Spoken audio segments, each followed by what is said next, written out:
Happy Migraine Awareness Month, everyone. Little thing you may not know about me. Before I, got disabled by migraine, I used to work in radio. And I used to think the hardest job in radio was hosting AM on ABC. Now, if you don't know what that is, go and listen to it because it is the best current affairs program on radio, which makes it the best because radio is the best. And the host of it is Sabra Lane. Thank you for joining us, Sabra. You're welcome. And I didn't have to pay you any money for that endorsement. I know. Look, I just kind of, want to express my love and affection for AM. It became a very big part of my life. When I was in uni, actually, I had the job at what was then Media Monitors of transcribing AM every morning, Wow. which had to be done live. Yeah. So I became a little bit addicted just then, and it's now part of my every morning routine, which means I get to listen to you every morning. Let's go to the beginning. How did you get into radio first, and then how did you wind up at AM? Well, radio, yeah, that was when I was at university studying for my journalism degree. I always thought of myself as a radio journalist, and that was my first love. And funnily enough, my first job in journalism was in TV. And it sort of was a sliding doors moment. I missed that opportunity right at the start. And so I did, how many years? I did quite a few years in TV, up to the point in 2005. It was another sort of crossroads in my career. I didn't know that I wanted to continue with TV. I'd been chief of staff at the ABC TV newsroom in Sydney. I'd been executive producer at Channel 7. And, AM, PM and The World Today had been programs that I'd listened to, since I was at uni too. I thought I'd just kill to have a job in that department. So I tried to get a job, and at the time I couldn't get a job because I had no radio experience, even though I had all this fantastic experience in editorial roles. The sort of message I was given very clearly was, you've got no radio experience and we wouldn't take that risk. So I ended up freelancing, and then I put myself through TV radio school in Sydney, night school, and did an audio engineering certificate, which meant at that time I was freelancing on a breakfast program. So I was getting up at, ridiculous o'clock, 2:30, 3 o'clock in the morning, doing that, coming home, having a nap, and then going to night school and doing the audio engineering certificate. And by the time I got that certificate, and I ended up buying my own recording gear and doing all that sort of business, I put together my own demo tape and sent it back to the ABC and said, you can't say no now. Like, I've got the experience, I can do this. And then I was given the opportunity to give a backfill position for 3 months, and that turned into a longer sort of stint. And then it turned out to be an offer of full-time ongoing work, which I accepted. Yeah. Okay, that's not the path I would have expected. No, it was difficult to get in. Yeah, look, I've always known that's incredibly difficult to get into really anything radio ABC. It's kind of, it is the cream of the crop. And of course, I only did commercial, right? I gave away stuff and played top 40. That was kind of my radio career. But one of the reasons I wanted to interview you, and you have been such an inspiration for me, is that I kind of made the decision that because my speech goes wonky and because I can't predict my migraine attacks, to go off air.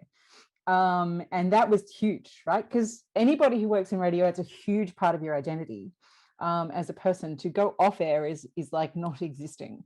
Back in the days before Facebook, right?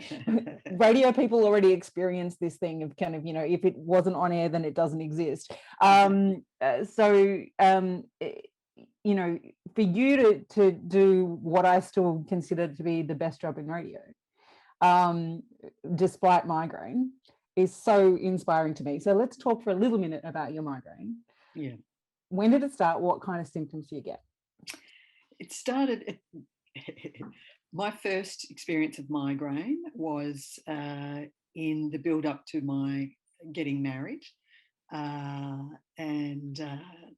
was my first experience, and I had the full on shebang. And at the time I didn't realise what it was. I had initially the auras, the visual auras and the zebra stripes, followed by, within half an hour, 40 minutes of the incredible headache and not being able to work. Like the only solution was basically to go home and avoid light, had to lock myself away to, get over it basically. And then the next day, having that really horrid, washed out feeling. Hangover. Yeah, the hangover that took, 24, 48 hours to get over. And I had, in quick succession, about 3 of those, and then went to the GP saying, what on earth is going on here? And at the time, I remember she said, look, it's probably related to you getting married and just the stress and the release of all of that going on. Maybe it's that.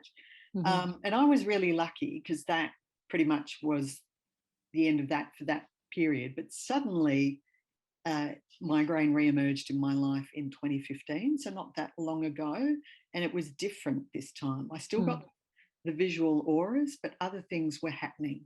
I was getting little triggers beforehand, little things that should have alerted me to the fact that something wasn't quite right, and then I'd get the visual disturbances. And they would last for about 25, 30 minutes.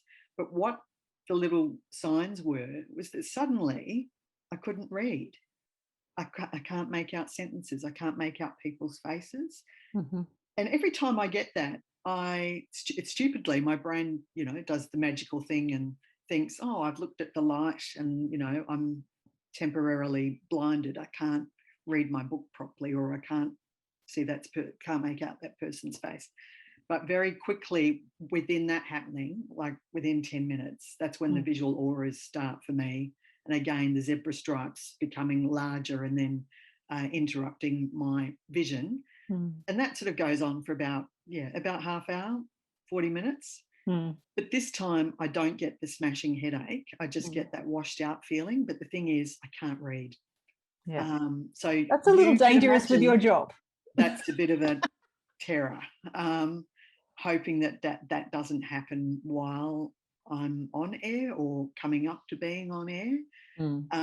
I had an experience of it when I was working at 7:30, one of the days that I was supposed to present a program on a Friday night, and I'd landed in Sydney, got to the office, and this visual disturbance started happening, and I instantly recognised what it was, and I just said to the woman who was producing that day, oh, listen, I'm really tired, I've just got to go have a little lie down.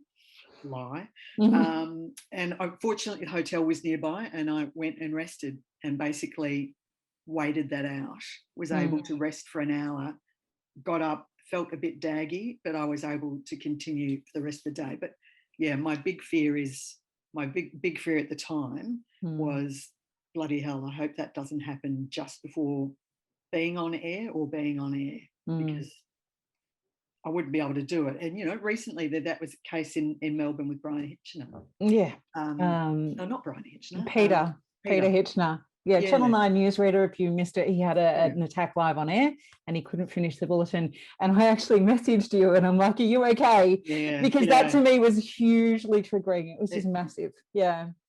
I can't imagine. That would be my biggest horror. On camera, under lights, and just not being able to read, as far as we understand, was the issue. You actually couldn't read. So, yeah, very scary stuff. It is scary stuff, but it's given me an insight too, because now I understand too, when people talk about having dyslexia and looking at words on a page and not being able to make stuff out, that's what I think. That's what they must have all the time. They look at a page and the words, jump around and you can't make sense of it. Yeah, I mean, I've had that symptom as well, although I get it fairly rarely, but I don't know what's like for you. For me, I can recognise that they're letters. Yeah. But I literally can't form the words. Like the bit that comprehends language is kind of switched off. It's weird. And it's so difficult to explain. I went through a phase of it for about 6 months, but it happened to be right at the point where I was having my total permanent disability assessed. So I had to get powers of attorney and sign kind of everything over to my dad, because I literally couldn't read the documents that were coming into me. So it's weird and scary. And it's not to be taken lightly. And this is kind of, why we need to talk more about migraine as a disability, because it is. It is. The other symptom that I get this time, and I never had the first time, is that when I'm going through it too, my balance, like I have a real problem with my balance. Yeah. Well, and all of that was really freaky. Like I just didn't understand it. Went to my GP. She said, listen, to be sure, you better check that there's no damage to your eyes and make sure that there's nothing neurologically going on there. And that was, the diagnosis from the neurologist was, sorry, it's because I thought it can't be a migraine if it's not the full-on headache afterwards. And he said, yeah, it is. You don't have to have the full-on headache. Mm. So, Mm. so I consider myself in a way very lucky. I mean, I have it infrequently, but yeah, there's always that fear in the back of my head that I just hope that it never happens, when I'm working. And that's the thing, it tends to happen when I'm not working, when I'm relaxed. That's when everything sort of tends to go crazy. Yeah.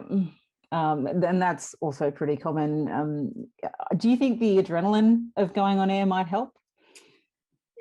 Yeah, it may well do. It may well do. I've never thought of it that way.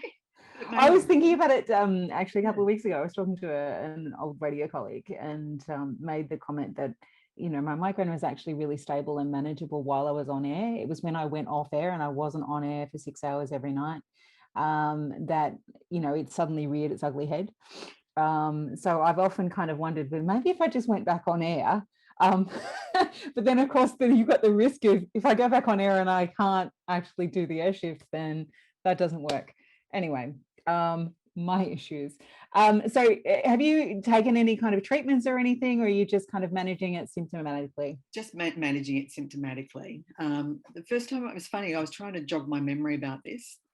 The first time when I had them a long, long time ago when I was getting married, I was given medication at the time, but I just can't remember what it was. Again, I was really lucky. That was the only thing. I had a bout of it and then it just stopped. Yeah. Which is good. We wish everybody that has migraine had that kind of experience of just a couple of bouts through your life. It would be great if we could fix everybody, but that's not where we're at right now. My mum used to suffer migraines horribly, and I remember that growing up. And then when the first started hitting me, I was thinking, oh my goodness, I hope that's, I don't have what she had. It was very debilitating and she had them frequently. But it's funny, I think post her hitting her 50s, it stopped. Yeah, they were very much a big part of her life. And with the big move down to Hobart, which, I think you've said many times was the greatest move you've done so far, has that made any difference? I think how's it made a difference? I mean, I feel less stressed. But then again, not many people realise that when I was living in Canberra, I was broadcasting every day out of Parliament House. And that can be a pretty weird environment to work in. You know that. It's not your average workplace. So, yeah, I'm feeling not as stressed, but I mean, it's also, I'm in a really beautiful part of the world. I mean, Hobart itself is a gorgeous city. The people are fantastic. They're just so friendly. Yeah, and the environment here is just brilliant. You just need to get you some more doctors. The wait time for a neurologist in Tassie is not great. No, health's a big problem here. That really played out during the recent state election. It's an ageing population. The socio-economic demographics here, people do need a lot of support, and the health system here is not as good as it is on the mainland. Which is tough because they just don't have the people. But there's most of our Migraine Australia members from Tasmania report kind of waiting up to 3 years for an appointment in the public system. Crazy. That is crazy. Yeah. And it's one of the reasons why we push pretty hard on trying to get GPs the ability to prescribe the new drug, Emgality. Because if you have to go to a neuro, even just the first time, well, okay, you can have Emgality in 3 years. It's a bit tough, that's a pretty rough kind of thing. But yeah, we'll keep working on that on my massive to-do list. All right. Do you have a tip for people living with migraine, how they can be as wonderful as you are? get one of those fabulous scarves and one of those my terrific little Norwegian scarf here. Be kind to yourself. I mean, that's also a big tip. And make sure, I mean, a lot of women prioritize other people and other things ahead of themselves. And I think you need to prioritize yourself sometimes, you know, and think, oh gee, I don't have 10 minutes to go for a walk or just sit quietly and let your brain go through all the stuff that you sort of experience at work and at home. Just find a little bit of time for yourself. Even 10 minutes a day is not much given 24 hours. Just find 10 minutes to be able to indulge yourself in a walk. Or, you know, I'm also burning, you don't have the benefit of knowing this, I've got a little diffuser going with a lovely, just a nice essential oil burning. You know, treat yourself. These little things, you know, you've got to treat yourself. No one else is going to treat you. They may, but, you know, if you guaranteed give yourself time out every day, just for a cup of tea and chill out, you know, because our lives are very hectic these days. You know, technology is brilliant. Smartphones are great, but work often tends to follow you home, and you really need to take time out for yourself, I think. Really good advice. Thank you so much for talking to us, Sabra Lane, and happy Migraine Awareness Month. Thank you. You're welcome.